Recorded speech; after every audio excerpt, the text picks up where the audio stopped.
Yo, what's up everyone and welcome back to another Destiny 2 video with your host Kenkukun, and today we got a raid guide. Now it's been a long time. I do a lot of PvP. It's been a while since I put out a video. I apologize. I've just been in the content, just enjoying the game, on the grind, and kind of waiting for Trials to come out. So Trials is going to come out very soon. I should have a video for that. I'm going to try to get a video.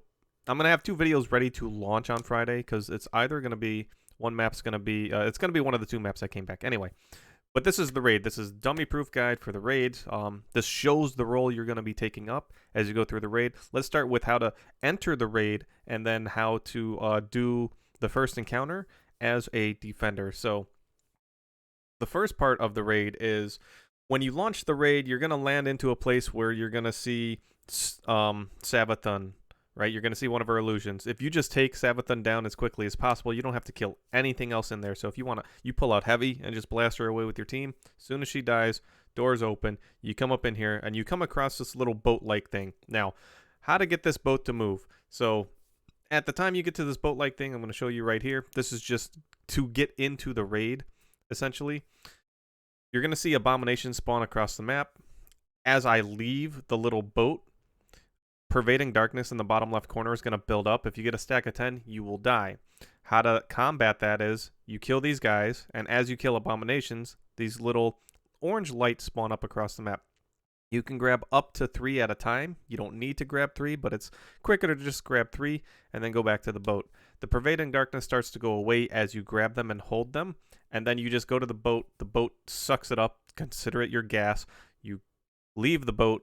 You go back and make sure there's no others to collect, and then you go back to the boat and chill. And a little bit later, after you do that a few times, 1, 2, 3, like 4 or 5 times, the boat will finally make it to its destination. Everyone gathers at this door, past it, up these stairs, and when everyone gathers at the doors, they will open up and you will proceed into the raid. Now, this part of the room, these are the symbols of the raid. They're pretty important. Everyone kind of needs to know the symbols of the raid because everyone needs to be able to identify them at a later time through the raid. Now, if you just look up and Google the what is this raid called? I don't even know what it's called.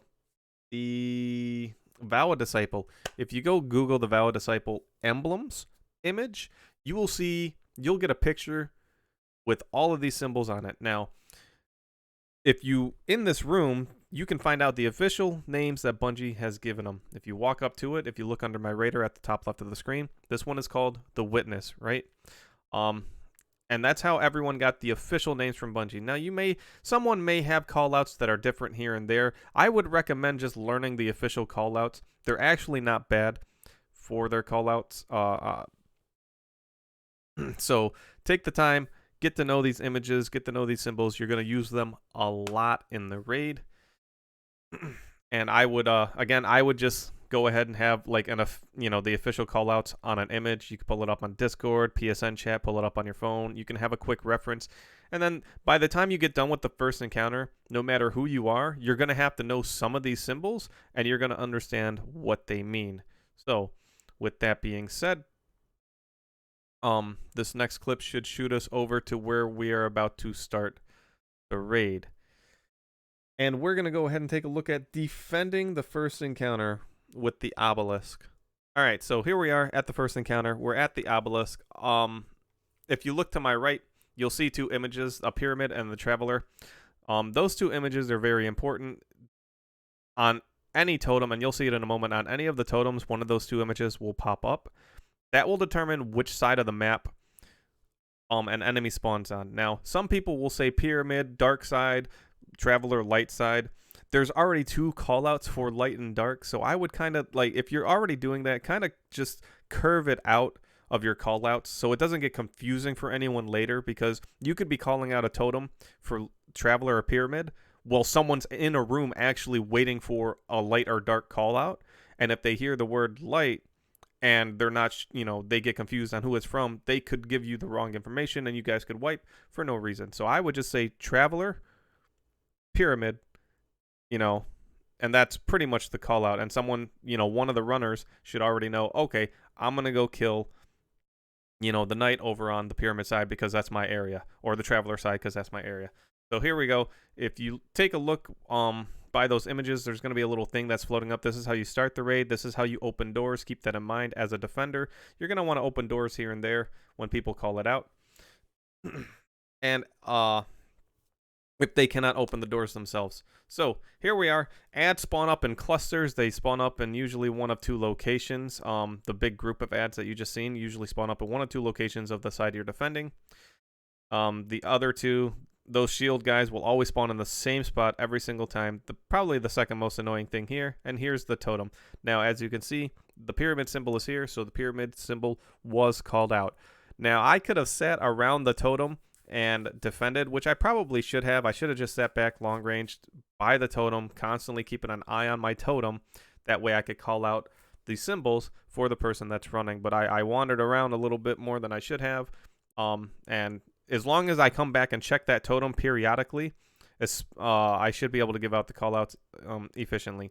So here I go. I wander away looking for a knight because, well, someone called out a knight on pyramid side, and I went to go look at it, which I myself called out a knight on pyramid side as well. So, and now you can see the image has updated. The knight is dead, right? The corresponding knight. So the top symbol said, hey, there's a knight on pyramid. As soon as that corresponding knight dies, and there could be multiple on the pyramid side, they could all three spawn there. As soon as yours dies, your next image shows up. It was gift. So that told me that, hey, the person that's in charge of the gift door needs to run into the door and do their job as a runner. So as a defender, I'm just, hey, it's gift. Okay, they go in. I'm just chilling. I'm looking for more ads. I'm looking and I'm waiting. I'm waiting for them to tell me, is it light or dark? When they enter the room, it'll update, as you see in just a second. When it's updating, it'll kind of look something like it'll look like a blank. All three images right here. They'll look blank, right? Like there's a blank board behind them. That means your totem is updating. It's about to give you new information. Kind of keep your eyes ready for it. So I look away because I guess I didn't notice it, and then I come back and I see. We'll rewind it just a little bit. Well, right here. There we go. It's the dark symbol. The light symbol, has rainbow colors on it. It kind of looks almost the same. It's a very simple design, but this is the darkness symbol. So the person in the room has asked, hey, is it light or dark? And all I have to do is say, it's dark, right? And now they know on their side, and I'll have a video for that. There'll be a link in the description below leading to the next video on if you're the runner, what you should do, and how you should do it.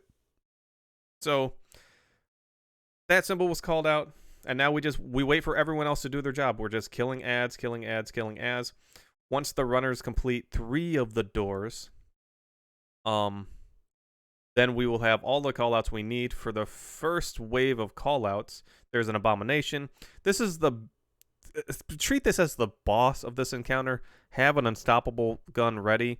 Since it's not challenge mode or contest mode, all you have to do is shoot the abomination, stun it, whip out the Gallahorn, use your super, whatever you want, one shot, look away, go about your day. Someone called out for the door to be open. I shot the thing to open the door. People are still out there. The runners are still out there working on their doors. I'm still clearing ads. You're going to see all I do is kind of sit by this totem now. I open the door. Someone called it out. I go back to clearing ads. I open the door because it was called out again. Some doors will open and some doors will close. That's why if 2 people are in 2 separate rooms and one asks for the door to open and it closes the other person's door, they're probably going to ask for it shortly. Hey, I need the door open, right? And now all 3 symbols have been called out. So this is the obelisk. This is what you're kind of defending. Over time, there's going to, at the end, when everyone completes their rooms, 9 symbols will be on the obelisk. So at the bottom of our totem, we called out dark. Darkness helps tell the runners which symbol in the room they need to find, right? And they need to remember for the obelisk. So they called out 3 symbols. I start looking across my obelisk, which is anyone can do this. I usually just let the runner do it, but I had someone new with me, so I just went ahead and took a look since I had the time. I didn't see all 3 symbols here, and we'll cover this again as a runner as well. You'll see another image where we fail and where we succeed. So it's not on my obelisk. So it's going to spawn on a different obelisk. So I run over to my teammates. They say, hey, I got all 3. I'm like, all right, cool. I see one of the images. Everyone called out that they see one of the images. We all start shooting an image at the same time. Bottom left of the corner, and Obelisk accepts your offering. You have successfully defended your totem, defended your Obelisk, called out the callouts properly. You're good to go. It's a rinse and repeat. It's as simple as that. As the defender, you just do it again. There are three obelisks in the area. All you have to do is just find a good rhythm. Constantly check on your totems. If you're the defender, the runners can also check on their totems. You can't look across the map and check on totems. You must be near your totem, kind of in front of it, for it to even show that images are there. If you're too far, you personally will not see it. It's part of a raid mechanic. I think it's kind of cool and fun that is a thing. Everyone has to learn their parts. And I'm glad they did it that way, because as you go through the raid and it gets progressively harder, you're going to notice that if you don't know what the heck's going on, you're going to be able to help less and less and less, and it's going to increase the opportunities that wipes happen, because someone has too much on their load to take care of, and then some people can't even see some of the mechanics. Well, you can, but you don't know what you're calling out. Enjoy. Link in the description below for the next video. As the runner, I will show that off. And yeah, good luck on the raid. I'll see you then.